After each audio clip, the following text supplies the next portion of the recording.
One of the keys to doing well in an online class is doing well on each assignment.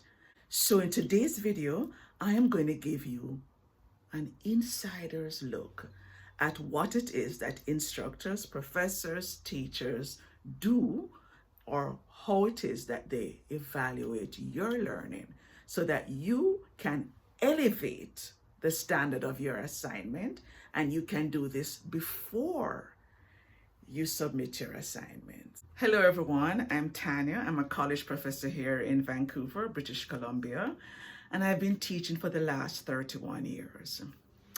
And I have to say that the least favorite conversation that I have with students is that conversation when students get back their papers and they don't like the grade they got.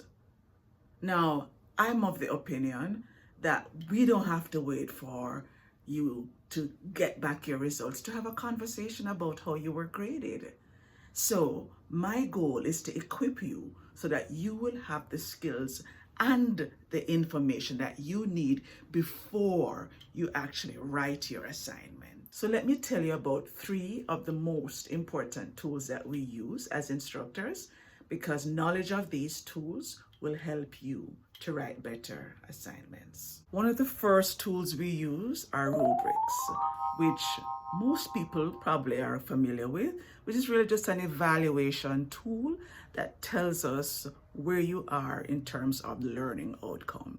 Now, the rubrics tell us the dimension or the thing that's being measured. It tells us the standard, and it also helps us to measure the level of competence. Now let's look at an example from the book Introduction to Rubrics so that it makes more sense. So for this assignment, students were asked to do a 5-minute presentation on the changes in a Portland community. So first you see what is being measured. And as you can see here, what they're measuring is knowledge, thinking, communication, visual aids, and presentation skills.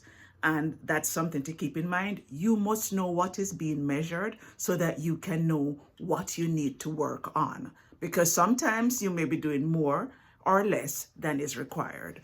Now, once you know what is being measured, you also want to know what's the standard that they are using. And in this case, let's look at the standard, where for knowledge, they're saying you have to demonstrate a depth of historical understanding by using relevant and accurate details to support your thesis. The research is thorough and goes beyond what was presented in class or in the assigned text. So that's the standard. And then the next thing it's going to measure now is how near or far you are from the standard. So most times the rubric has 3 categories. In this case, it's excellent, competent, and needs work. Once you have that information, you will know where you need to improve and where you need to strengthen. And that will be the value of understanding and using the rubric as a tool to help you to do a better assignment. Now, the next tool that you can use is a concept map, which is really a graphical tool which is used for organizing and arranging knowledge, and it shows the relationship between different elements or different concepts. Now, when you get the assignment and you put away your textbooks for a while, what you're going to try to do is make these connections so that you can figure out what your knowledge, where your knowledge gaps are. Now, once you're able to start with the main idea in the middle, and once you can put the different branches in, that will help you to know how much you really know.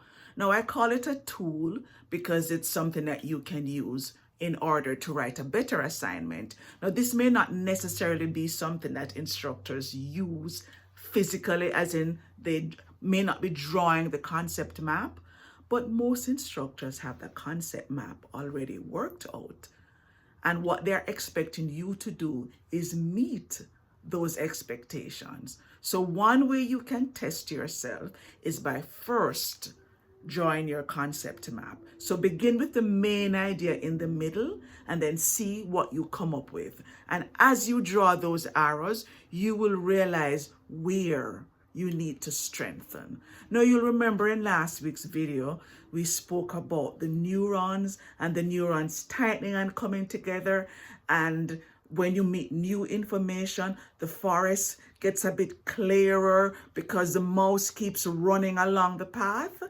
Well, as you do the concept map, that's one of the things that will help to strengthen the neural pathway, because it forces you to do active recall and to see what you know. So let's look at this example of a question that I would ask in my interpersonal communication class. The question is, what makes an effective communicator? That's the question. Now, you'll notice that before writing, I would start with this concept map, where in the middle, I would put effective communication.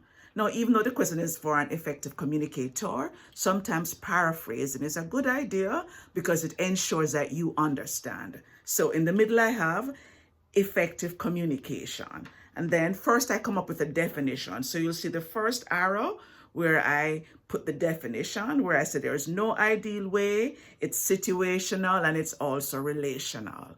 Now, if I remember what's in the textbook and what I learned, then I'll be putting that there. The next thing I'm now thinking about are the characteristics. So you'll notice that I have different characteristics like self-monitoring, cognitive complexity, skill at performing different behaviors, etc., etc. That's what you would be expected to do. And once you do that, you will realize how much you really know, and that will force you to go back to the textbook. And that's something you want to always do before even writing. Well, not writing anymore, but before you start typing. You want to figure out how much you know. Now, that's a very important tool because that will help you to be successful when you complete your assignments. Now, the third tool you can use is Bloom's Taxonomy, which is a framework which is used by instructors to see your growth in critical thinking. Now, it's assumed that as you do the course and as you are engaged more and more in a course, then your critical thinking skills are also growing. Now, Bloom's Taxonomy makes a separation between lower order thinking and higher order thinking skills. Now, for lower order thinking skills, they see that as remembering, understanding, and applying.